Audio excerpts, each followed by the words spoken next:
We all look forward to seeing Sha'Carri Richardson compete at this year's Olympics over in Tokyo. I know I was.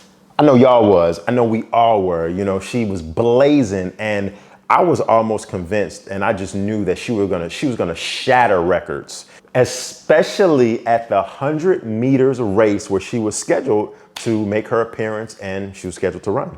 Now, just today, news came out that during a test, she tested positive for a substance that's associated with marijuana. This is so unfortunate because her suspension started on June 28th. So that means that Sha'Carri will not be able to compete in the 100 meters race. And I was so looking forward to it. But there's a small chance that Sha'Carri could compete in the relays. So we'll just have to see. But I was thoroughly convinced that she was going to go to Olympics and shatter records. I mean, she had, the FloJo look with the nails going, which was a throwback and a salute to the legendary track star Florence Griffith Joyner.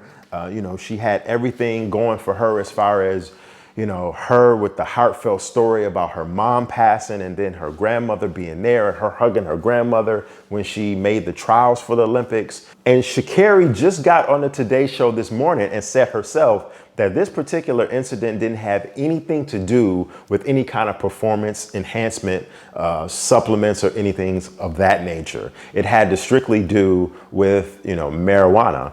And this is a sticky situation right here, because throughout the United States, marijuana is very legal.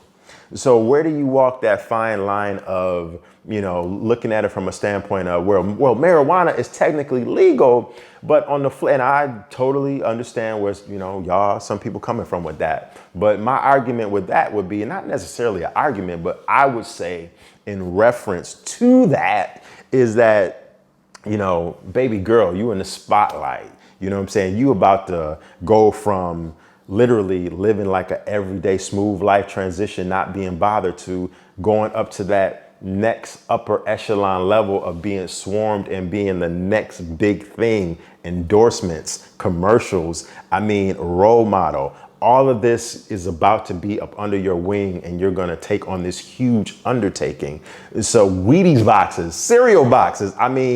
Sha'Carri was and still will possibly be the next big thing, because I think she's only like 21 years old. But when we're talking about the Olympics, which comes around literally every 4 years, 4 years is a lifetime. Anything can happen between now and 4 years from now. It's not like this is the NBA or NFL to where, you serve a suspension for even 1 year or 30 days or a couple of games or 1 year, and you could come back, boom, next year. Even though she could still compete in other, track and field events, it's not like the big spectacle known as the Olympics. This happens every 4 years. So who knows what might happen in her personal life, in her track career, depending on which direction that goes, to where she might not even be, you might be hot right now, but she might not even be that hot thing come 4 years from now, even though I want her to be, and I'm rooting for her. But, somebody should have been in her corner to tell her, listen, or she should have just knew, period,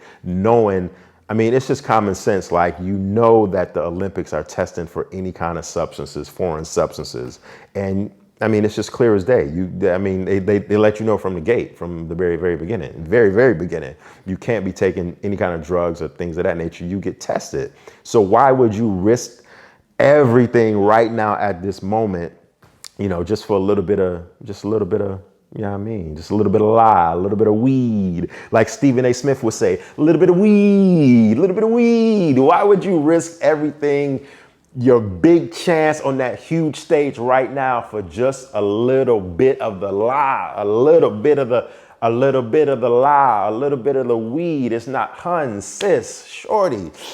It's not worth it. But everybody falls down. We get back up. You can come back from this, So hopefully this will be a teachable moment to her, and she'll just go extra hard. And, we fall down, but we get up. And on a side note, not advocating anything that, she did, or any kind of weed or any kind of, substance abuse or things of that nature. But I'm just thinking, Why wouldn't you be trying to take a masking agent knowing that you're smoking a little bit of the weed in your spare time? Like, common sense. I mean, if someone has a major job interview coming up and they know that they into smoking weed and doing, weed or whatever they doing, people get masking agents to mask the fact that they've been smoking.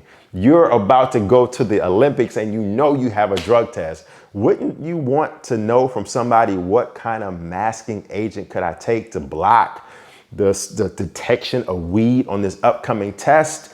I'm just saying, baby, you gotta be a little bit smarter. Just smart in the sense of just not even be taking weed right now, knowing your big opportunity. But if you gotta have it, seriously, you gotta have it, at least try to get something that's gonna not detect it. I'm just saying,